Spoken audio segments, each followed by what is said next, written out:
cher ami. Aujourd'hui, je veux partager avec toi des paroles qui vont au-delà du temps et des circonstances, des paroles qui viennent du plus profond amour et de la sagesse infinie de notre Dieu.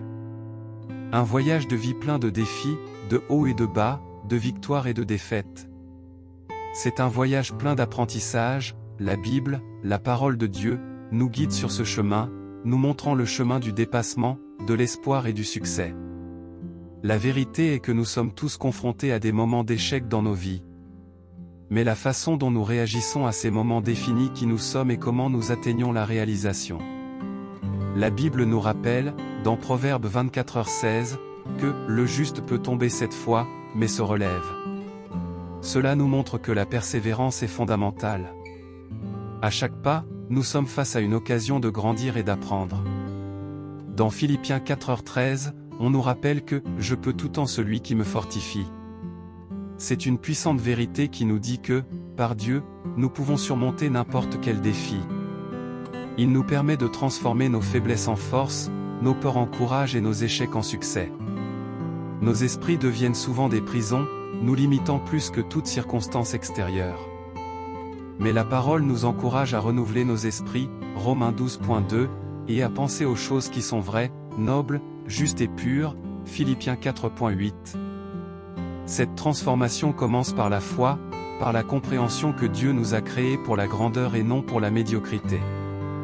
L'échec n'est pas la fin de la route, mais une courbe qui nous conduit sur une nouvelle voie.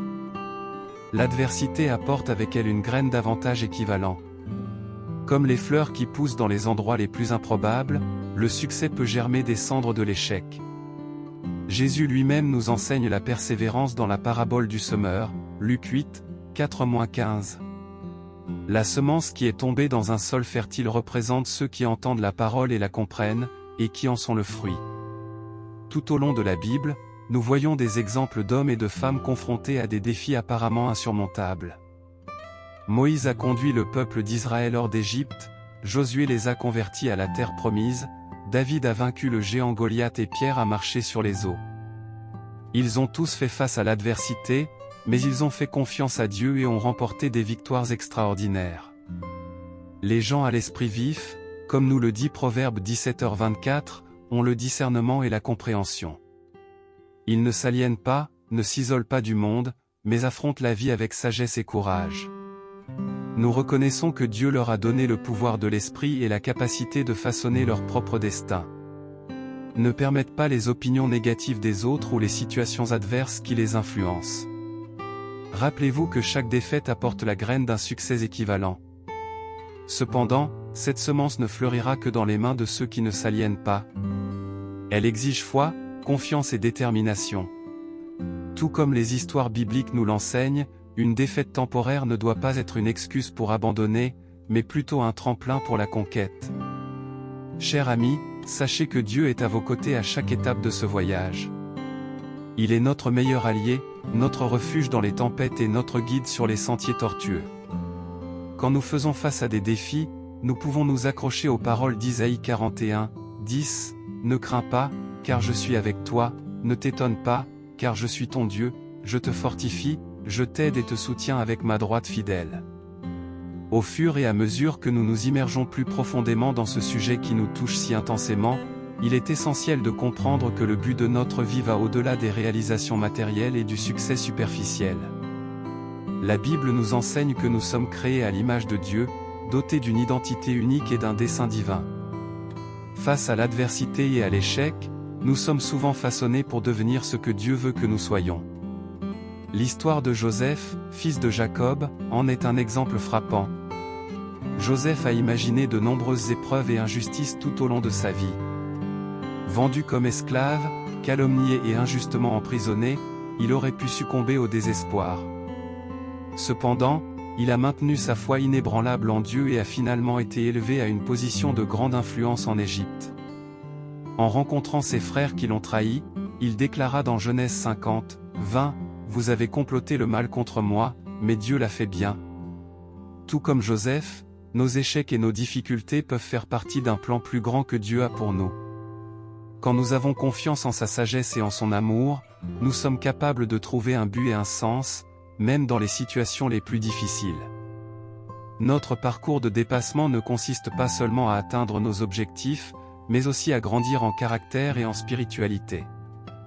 Il est important de se rappeler que nous sommes des êtres imparfaits vivant dans un monde imparfait.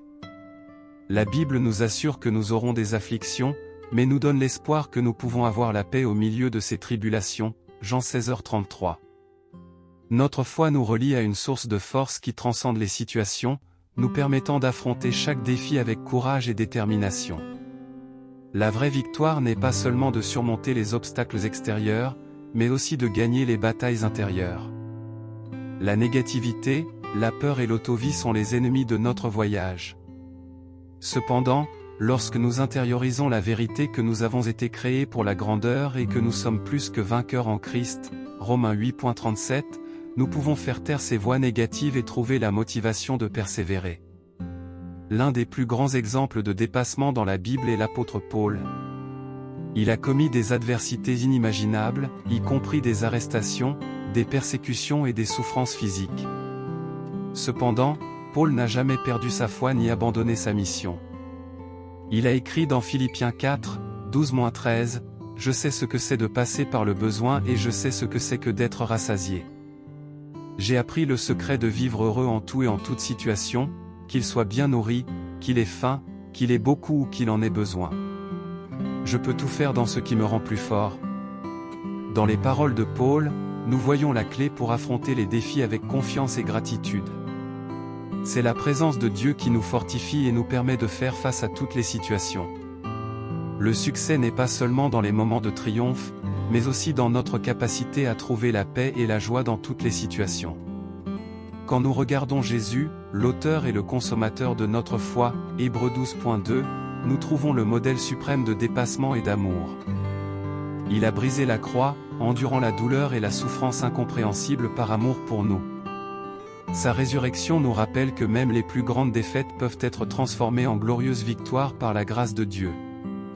En suivant l'exemple de Jésus, nous apprenons à embrasser les leçons contenues dans nos échecs. Il nous enseigne l'humilité, la compassion, l'empathie et la persévérance. Chaque pas que nous faisons vers le succès est une occasion de grandir dans notre relation avec Dieu et avec les autres. Chers amis, alors que vous marchez sur le chemin du dépassement, sachez que Dieu est toujours à vos côtés, vous guidant, vous fortifiant et vous soutenant. La Bible est la lampe qui éclaire votre chemin, Psaume 119, 105, vous montrant la vérité et l'amour du Créateur. Continuez à croire en vous, car vous êtes un chef-d'œuvre de Dieu, créé avec un but et destiné à la grandeur. Avec amour et espoir, gardez votre esprit concentré sur la vérité et l'amour que Dieu nous offre. Que votre voyage soit béni, plein d'apprentissage et rempli de la présence aimante de Dieu. Continuez à marcher avec foi, car le meilleur reste à venir.